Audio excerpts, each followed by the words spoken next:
ما تيجي نعمل ملوخية بالجمبري بس خطيرة، كل اللي هياكلها من ايدك يحلف بجمالها وبطعمتها.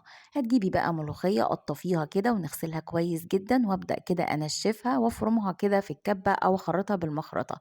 عندنا جمبري ببدأ اشيل الراس والديل، وابدأ افتحها كده من الجنب كده، اشيل الكيس الرملي بالشكل ده. قشر الجمبري انا ما برموهوش، انا ببدأ كده اعينه على جنب، احطه في حلة عليه طماطمية وبصلاية ورق لوري حبهان فلفل اسمر مية سخنة، واسيبه ياخد غلوتين. طاسة بقى كده وفيها مكعب من الزبدة وشوية زيت، وهنزل عليها كده بمعلقة كبيرة من الثوم المفروم. أول ما تشمي ريحة الثوم كده هتنزلي بمعلقة صغيرة من الكزبرة الناشفة، وانزلي بقى بالجمبري. أول ما يغير لون هروح بقى نازلة بالشوربة اللي احنا عملناها مع بعض، اللي هي شوربة الجمبري.